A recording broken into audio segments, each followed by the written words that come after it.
Chapter 8. Concerning a Court Intrigue.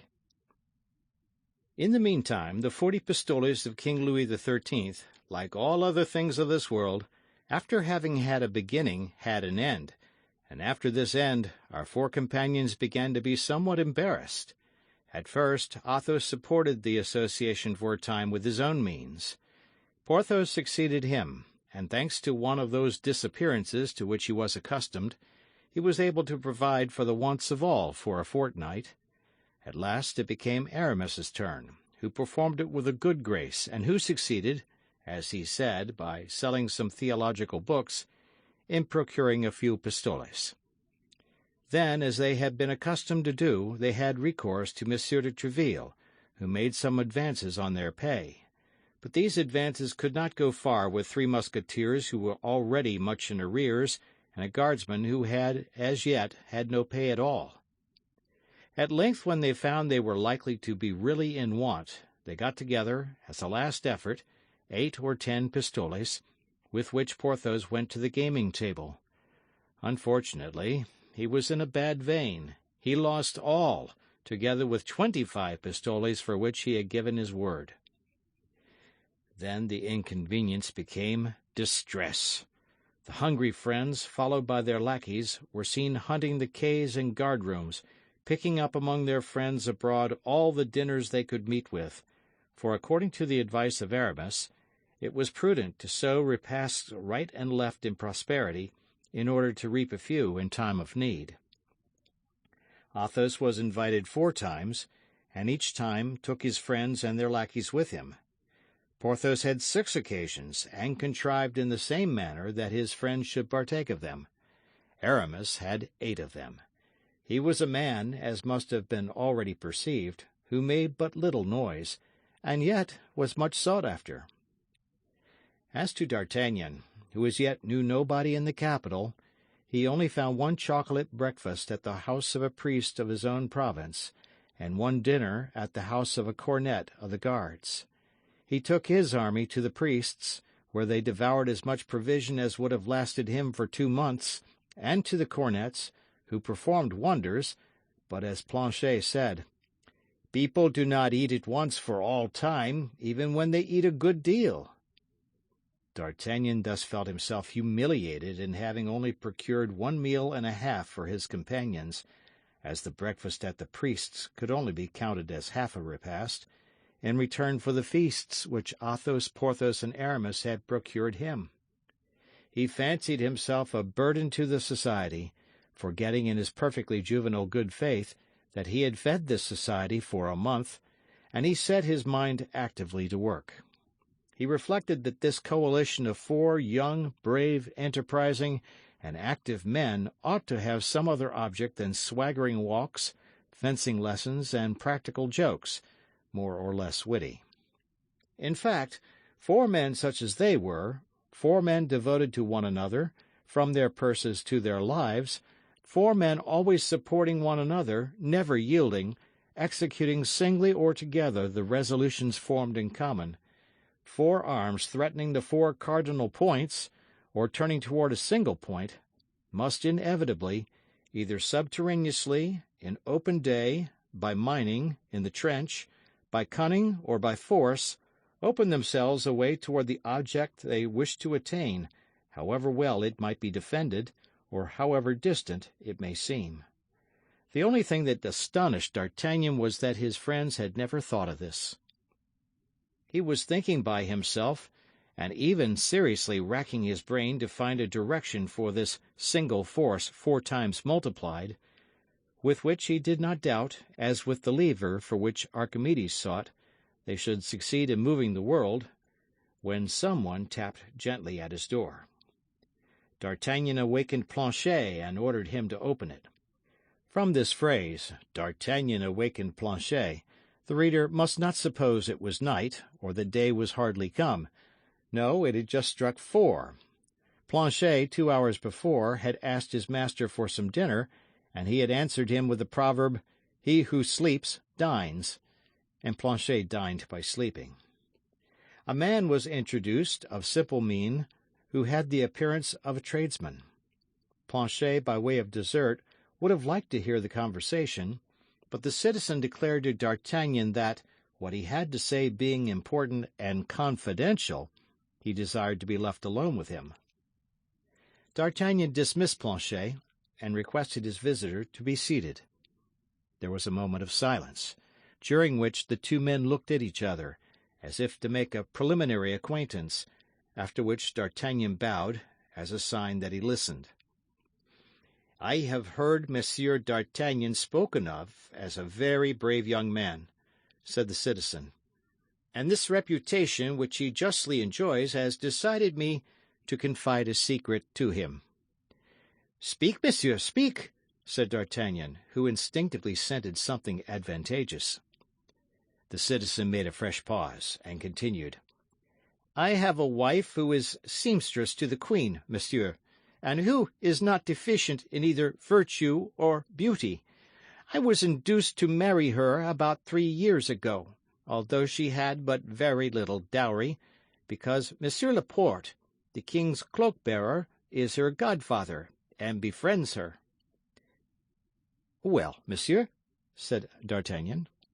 "Well," resumed the citizen, "well, monsieur, my wife was abducted yesterday morning, as she was coming out of her workroom." "And by whom was your wife abducted?" "I know nothing surely, monsieur, but I suspect someone." "And who is the person whom you suspect?" "A man who has pursued her a long time." "The devil!" "But allow me to tell you, monsieur," continued the citizen, "that I am convinced that there is less love than politics in all this." "Less love than politics," replied D'Artagnan, with a reflective air. "And what do you suspect?" "I do not know whether I ought to tell you what I suspect." "Monsieur, I beg you to observe that I ask you absolutely nothing. It is you who have come to me. It is you who have told me that you had a secret to confide in me. Act, then, as you think proper. There is still time to withdraw." "No, monsieur, no. You appear to be an honest young man, and I will have confidence in you. I believe, then, that it is not on account of any intrigues of her own that my wife has been arrested, but because of those of a lady much greater than herself." "Ah, ah! Can it be on account of the amours of Madame de Bois Tracy?" said D'Artagnan, wishing to have the air, in the eyes of the citizen, of being posted as to court affairs. "Higher, monsieur, higher." "Of Madame d'Aiguillon?" "Still higher." "Of Madame de Chevreuse? Of the—" D'Artagnan checked himself. "Yes, monsieur," replied the terrified citizen, in a tone so low that he was scarcely audible. "And with whom?" "With whom can it be, if not the Duke of—" "The Duke of—" "Yes, monsieur," replied the citizen, giving a still fainter intonation to his voice. "But how do you know all this?" "How do I know it?" "Yes, how do you know it? No half-confidence, or— You understand?" "I know it from my wife, monsieur, from my wife herself." "Who learns it from whom?" "From Monsieur Laporte. Did I not tell you that she was the goddaughter of Monsieur Laporte, the confidential man of the queen? Well, Monsieur Laporte placed her near her Majesty in order that our poor queen might at least have someone in whom she could place confidence, abandoned as she is by the king, watched as she is by the cardinal, betrayed as she is by everybody." "Ah, ah! It begins to develop itself," said D'Artagnan. "Now, my wife came home 4 days ago, monsieur. One of her conditions was that she should come and see me twice a week, for, as I had the honor to tell you, my wife loves me dearly. My wife, then, came and confided to me that the queen at that very moment entertained great fears." "Truly?" "Yes. The cardinal, as it appears, pursues her and persecutes her more than ever. He cannot pardon her the history of the Saraband. You know the history of the Sarabande?" "Pardieu, know it!" replied D'Artagnan, who knew nothing about it, but who wished to appear to know everything that was going on. "So that now it is no longer hatred, but vengeance." "Indeed!" "And the queen believes—" "Well, what does the queen believe?" "She believes that someone has written to the Duke of Buckingham in her name." "In the queen's name?" "Yes, to make him come to Paris, and when once come to Paris, to draw him into some snare." "The devil! But your wife, monsieur, what has she to do with all this?" "Her devotion to the queen is known, and they wish either to remove her from her mistress or to intimidate her, in order to obtain her Majesty's secrets, or to seduce her and make use of her as a spy." "That is likely," said D'Artagnan. "But the man who has abducted her, do you know him?" "I have told you that I believe I know him." "His name?" "I do not know that.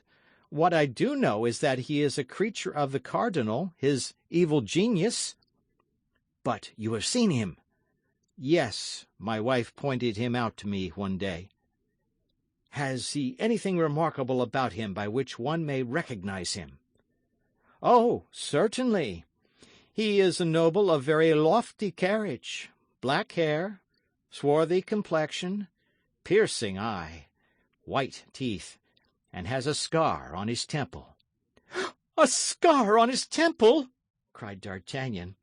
"And with that, white teeth, a piercing eye, dark complexion, black hair, and haughty carriage. Why, that's my man of Meung." "He is your man, do you say?" "Yes, yes, but that has nothing to do with it. No, I am wrong. On the contrary, that simplifies the matter greatly. If your man is mine, with one blow I shall obtain 2 revenges, that's all. But where to find this man?" "I know not." "Have you no information as to his abiding place?" "None. One day, as I was conveying my wife back to the Louvre, he was coming out as she was going in, and she showed him to me." "The devil! The devil!" murmured D'Artagnan. "All this is vague enough. From whom have you learned of the abduction of your wife?" "From Monsieur Laporte." "Did he give you any details?" "He knew none himself." "And you have learned nothing from any other quarter?" "Yes, I have received—" "What?" "I fear I am committing a great imprudence." "You always come back to that, but I must make you see this time that it is too late to retreat." "I do not retreat, mordieu!" cried the citizen, swearing in order to rouse his courage. "Besides, by the faith of Bonacieux—" "You call yourself Bonacieux?" interrupted D'Artagnan. "Yes, that is my name." "You said, then, by the word of Bonacieux. Pardon me for interrupting you, but it appears to me that that name is familiar to me." "Possibly, monsieur. I am your landlord." "Ah, ah!" said D'Artagnan, half rising and bowing. "You are my landlord?" "Yes, monsieur, yes. And as it is 3 months since you have been here, and though distracted as you must be in your important occupations, you have forgotten to pay me my rent. As, I say, I have not tormented you a single instant, I thought you would appreciate my delicacy." "But can it be otherwise, my dear Bonacieux?" replied D'Artagnan. "Trust me, I am fully grateful for such unparalleled conduct, and if, as I told you, I can be of any service to you—" "I believe you, monsieur, I believe you. And, as I was about to say, by the word of Bonacieux, I have confidence in you." "Finish, then, what you were about to say." The citizen took a paper from his pocket and presented it to D'Artagnan. "A letter?" said the young man. "Which I received this morning." D'Artagnan opened it, and as the day was beginning to decline, he approached the window to read it. The citizen followed him. "Do not seek your wife," read D'Artagnan. "She will be restored to you when there is no longer occasion for her. If you make a single step to find her, you are lost." "That's pretty positive," continued D'Artagnan. "But after all, it is but a menace." "Yes, but that menace terrifies me. I am not a fighting man at all, monsieur, and I am afraid of the Bastille." Said D'Artagnan. "I have no greater regard for the Bastille than you. If it were nothing but a sword thrust, why, then— I have counted upon you on this occasion, monsieur." "Yes?" "Seeing you constantly surrounded by musketeers of a very superb appearance, and knowing that these musketeers belonged to Monsieur de Treville, and were consequently enemies of the cardinal, I thought that you and your friends, while rendering justice to your poor queen, would be pleased to play his Eminence an ill turn." "Without doubt." "And then I have thought that considering 3 months' lodging, about which I have said nothing— Yes, you have already given me that reason, and I find it excellent. Reckoning still further, that as long as you do me the honour to remain in my house, I shall never speak to you about rent." "Very kind." "And adding to this, if there be need of it, meaning to offer you 50 pistoles, if, against all probability, you should be short at the present moment." "Admirable! You are rich, then, my dear Monsieur Bonacieux?" "I am comfortably off, monsieur, that's all. I have scraped together some such things as an income of 2,000 or 3,000 crowns in the haberdashery business, but more particularly in venturing some funds in the last voyage of the celebrated navigator, Jean Moquet. So that you understand, monsieur, but—" cried the citizen. "What?" demanded D'Artagnan. "Whom do I see yonder?" "Where?" "In the street, facing your window, in the embrasure of that door, a man wrapped in a cloak." "It is he!"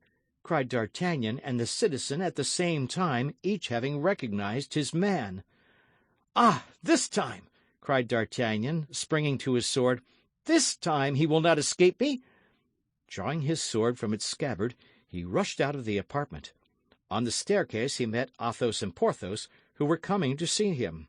They separated, and D'Artagnan rushed between them like a dart. "Pah! Where are you going?" cried the 2 Musketeers in a breath. "The man of Meung!" replied D'Artagnan, and disappeared.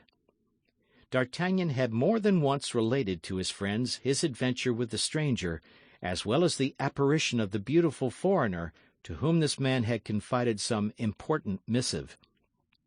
The opinion of Athos was that D'Artagnan had lost his letter in the skirmish.